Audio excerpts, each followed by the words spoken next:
ಎಲ್ಲರಿಗೂ ನಮಸ್ಕಾರ. ಶ್ರೀ ಕನ್ಯಕಾ ಪರಮೇಶ್ವರಿ ಪುರಾಣ ಅಧ್ಯಾಯ 51. ನಾವು ಕಳೆದ ಅಧ್ಯಾಯದಲ್ಲಿ ತಿಳ್ಕೊಂಡಂತೆ ತನ್ನ ತಂದೆ ಮಾಡಿದ ತಪ್ಪಿಗೆ, ಅಂದರೆ ವಿಷ್ಣುವರ್ಧನ ರಾಜನು ಮಾಡಿದ ತಪ್ಪಿಗೆ ತನ್ನ ಮಗನಾದ ರಾಜರಾಜ ನರೇಂದ್ರ ದೇವಿಯ ಪಾದಗಳಿಗೆ ಮೊರೆ ಹೋಗ್ತಾನೆ ಅಲ್ವಾ. ನನ್ನ ತಂದೆ ಮಾಡಿದ್ದು ಬಹಳ ತಪ್ಪು, ಆದ್ದರಿಂದ ಆ ಪಾಪ ನಿವಾರಣೆಗಾಗಿ ನನ್ನ ರಾಜ್ಯದಲ್ಲಿ ಅರ್ಧ ರಾಜ್ಯವನ್ನು ನಾನು ವೈಶ್ಯರಿಗೆ ಕೊಡೋಕ್ಕೆ ಇಚ್ಛೆ ಪಡ್ತೇನೆ. ಆಗ ವೈಶ್ಯರು ಕೂಡ ನನ್ನ ಜೊತೆಯಲ್ಲಿ ರಾಜ್ಯ ಪಾಲನೆ ಮಾಡಲಿ ಅಂತ ಕೇಳ್ಕೊತಾನೆ. ಅದಕ್ಕೆ ವೈಶ್ಯರು ಒಪ್ಪೋದಿಲ್ಲ. ನಾವೇನಿದ್ರು ತಕ್ಕಡಿ ವ್ಯಾಪಾರಿಗಳೇ ಆಗಲಿ ರಾಜ್ಯಪಾಲನೆಯನ್ನ ಮಾಡುವುದು ನಮಗೆ ಸರಿಯಲ್ಲ, ನಮಗಿದು ಬೇಡ ಅಂತ ಹೇಳ್ತಾರೆ. ಆಗ ನರೇಂದ್ರ ಏನು ಹೇಳ್ತಾನೆ, ನೀವು ಈ ರೀತಿ ಹೇಳೋದಾದರೆ ನಾನು ದೇಹತ್ಯಾಗ ಮಾಡ್ತೀನಿ, ನನ್ನ ತಂದೆ ಮಾಡಿದ ಪಾಪವನ್ನು ಕಳೆದುಕೊಳ್ಳಿಕ್ಕೆ ಅಂತ ಹೇಳ್ತಾನೆ. ಆಗ ಅಲ್ಲಿರೋ ವೈಶ್ಯರೆಲ್ಲರ ಮೊರೆಗೆ ವಾಸವಿ ದೇವಿ ಪ್ರತ್ಯಕ್ಷಳಾಗಿ ತನ್ನ ಸ್ವರೂಪವನ್ನು ಎಲ್ಲರಿಗೂ ತೋರಿಸಿ, ನಿನ್ನ ತಂದೆ ಮಾಡಿದ ತಪ್ಪಿಗೆ ನೀನು ಬಾಧೆ ಪಡುವುದು ಅವಶ್ಯಕತೆ ಇಲ್ಲ, ನಿನ್ನ ತಂದೆ ಮಾಡಿದ ತಪ್ಪಿಗೆ ತಂದೆ ಆಗಲೇ ಯಾವ ರೀತಿಯ ಪರಿಣಾಮ ಅನುಭವಿಸಬೇಕೋ ಅನುಭವಿಸಿದ್ದಾರೆ, ಹಾಗಾಗಿ ನೀನು ರಾಜ್ಯವನ್ನು ದಾನ ಮಾಡು ವೈಶ್ಯರಿಗೆ. ಆದರೆ ಆ ವೈಶ್ಯರು ಆ ರಾಜ್ಯವನ್ನು ಬ್ರಾಹ್ಮಣರಿಗೆ ದಾನ ಮಾಡಿ ನನ್ನ ಪೂಜೆಯನ್ನು, ನನ್ನನ್ನು ಆರಾಧಿಸುವುದು ತಮ್ಮ ತಕ್ಕಡಿ ವ್ಯಾಪಾರದಿಂದ ಬಂದ ಧನದಿಂದ ಮಾಡ್ತಾರೆ ಅಂತ ಹೇಳ್ತಾರೆ ಅಲ್ವಾ. ಕೊನೆಗೆ ಅದಕ್ಕೆಲ್ಲ ವೈಶ್ಯರು ಒಪ್ಪುತ್ತಾರೆ, ಬ್ರಾಹ್ಮಣರು ಒಪ್ತಾರೆ, ನರೇಂದ್ರನು ಒಪ್ಪಿಕೊಳ್ತಾನೆ. ಈ ಅಧ್ಯಾಯದಲ್ಲಿ ಲೇಖಕರು ಏನರ ಬಗ್ಗೆ ಹೇಳಿದ್ದಾರೆ ಅಂದರೆ, ಅಮ್ಮನವರ ಪಟ್ಟಾಭಿಷೇಕ ಮಹೋತ್ಸವ, ವಿರೂಪಾಕ್ಷನಿಗೆ ಯುವರಾಜ ಪಟ್ಟಾಭಿಷೇಕ, ಪೆನುಗೊಂಡ ಪಟ್ಟಣದ ವೈಭವ. ನೋಡಿ, ವಿರೂಪಾಕ್ಷನಿಗೆ ಆ ರಾಜ್ಯದ ಮುಖ್ಯಾಧಿಕಾರವನ್ನು ಕೊಡ್ತೀನಿ ಅಂತ ನರೇಂದ್ರ ಹೇಳ್ತಾನೆ. ಅದಕ್ಕೆ ಈ ಅಧ್ಯಾಯದಲ್ಲಿ ಅವರಿಗೆ ಮಾಡುವ ಪಟ್ಟಾಭಿಷೇಕದ ಬಗ್ಗೆ ತಿಳಿಸ್ಕೊಟ್ಟಿದ್ದಾರೆ ಲೇಖಕರು. ಅನಂತರ ರಾಜರಾಜ ನರೇಂದ್ರ ಭೂಪತಿಯು ವಿರೂಪಾಕ್ಷ ಶ್ರೇಷ್ಠಿಯನ್ನು ಕರೆದು ಗಂಭೀರವಾಗಿ, ಮಹಾಬುದ್ಧಿಶಾಲಿಯಾದ ವಿರೂಪಾಕ್ಷ ಶ್ರೇಷ್ಠಿ, ನಿನಗೆ ರಾಜ್ಯಾಭಿಷೇಕವನ್ನೂ ಮಾಡುತ್ತೇನೆ, ದೀಕ್ಷಿತನಾಗು ಎಂದನು.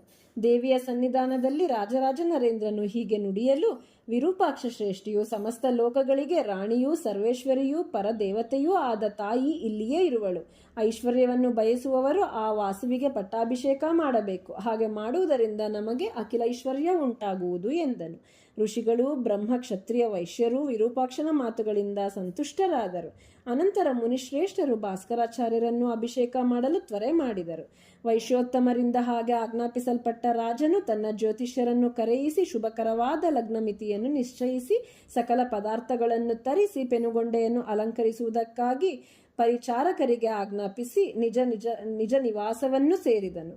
ದ್ಯೌಮರು ತಮ್ಮ ಆಶ್ರಮಕ್ಕೆ ತೆರಳಿದರು. ರಾಜ ಪರಿಚಾರಕರು ಪೆನುಗೊಂಡೆಯನ್ನು ಸಿಂಗರಿಸಿದರು. ಮಹೋನ್ನತ ಧ್ವಜಗಳಿಂದಲೂ ಮಕರಾದಿ ವಿಚಿತ್ರ ತೋರಣಗಳಿಂದಲೂ, ಜಿಂಕೆ, ವೃಷಭ, ಗೋವು ಇತ್ಯಾದಿ ಮೃಗ ಚಿಹ್ನೆಗಳ ಪತಾಕೆಗಳಿಂದಲೂ, ಮುತ್ತಿನ ಮೊಗ್ಗುಗಳಿಂದಲೂ, ಚಂದನೋದಕವನ್ನು ಚೆಲ್ಲುವುದರಿಂದಲೂ, ಫಲಭಾರದಿಂದ ಬಾಗಿದ ಬಾಳೆಯ ಗಿಡಗಳಿಂದಲೂ, ಉನ್ನತವಾದ ಹಸಿರು ಗಿಡಗಳಿಂದಲೂ ಪಟ್ಟಣವನ್ನು ಅಲಂಕರಿಸಿ ಆ ಸಂಗತಿಯನ್ನು ವೈಶ್ಯರಿಗೂ ರಾಜರಿಗೂ ತಿಳಿಸಿದರು.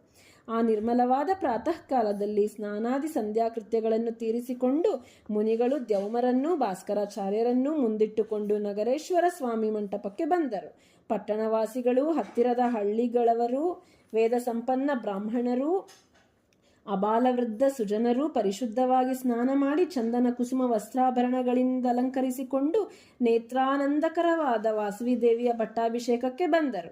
ಮಹಾತ್ಮರು, ಸಂವತ್ಸರಗಳಿಂದ ಸೇವಿತರು, ವಿವಿಧ ದೇಶ ರಾಜರು, ಮಂತ್ರಿಗಳಿಂದ ಆಮಂತ್ರಿಸಲ್ಪಟ್ಟು ರಾಜರಾಜ ನರೇಂದ್ರನ ಮಹೋತ್ಸವಕ್ಕೆ ಸಕಲ ದಿಕ್ಕುಗಳಿಂದ ಬಂದರು. ಕರ್ನಾಟಕ ರಾಜರು, ಸಿಂಹಳ ರಾಜರು, ವಂಗಾಧಿಪತಿಗಳು, ಕುಕುರ, ಕೋಸಲ, ಶಕದೇಶದ ರಾಜರು, ಗುರ್ಜರರು, ಚೋಳ, ಪಾಂಡ್ಯ ದೇಶಾಧಿಪತಿಗಳು, ಕೇರಳ ಪ್ರಭುಗಳು ಪೆನುಗೊಂಡೆ ಪಟ್ಟಣವನ್ನು ಸೇರಿದರು.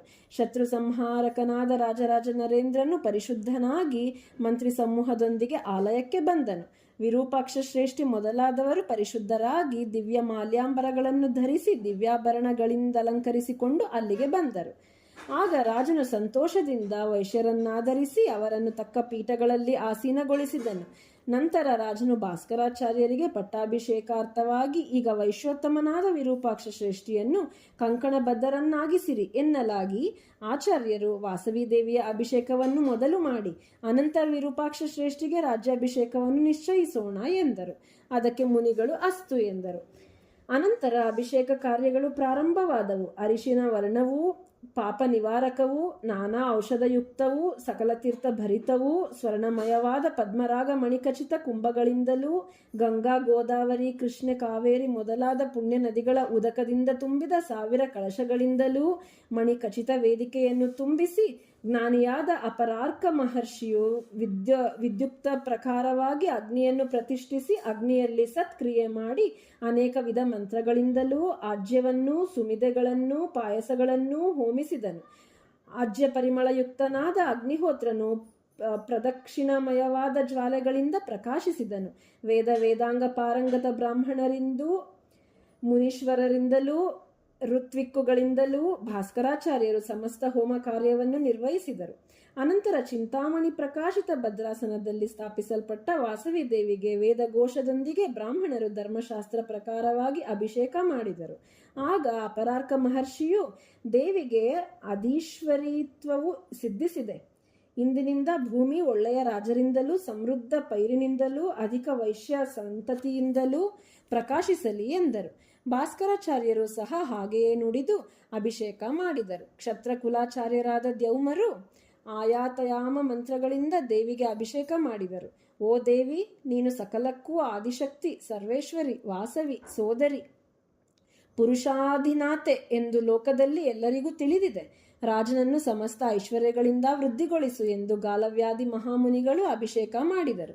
ಬ್ರಾಹ್ಮಣರು, ಓ ದೇವಿ, ಈ ಭೂಮಿಯು ಬ್ರಾಹ್ಮಣ ಸಮೂಹದ ಕರ್ಮದಿಂದಲೂ ಅವರನ್ನು ಪರಿಪಾಲಿಸುವ ರಾಜರಿಂದಲೂ ವೈಶ್ಯರಿಂದಲೂ ಸದಾ ಸಂಪೂರ್ಣವಾಗುವಂತೆ ಪ್ರಸಾದಿಸು ಎಂದು ಸ್ತುತಿಸಿ ಅಭಿಷೇಕ ಮಾಡಿದರು.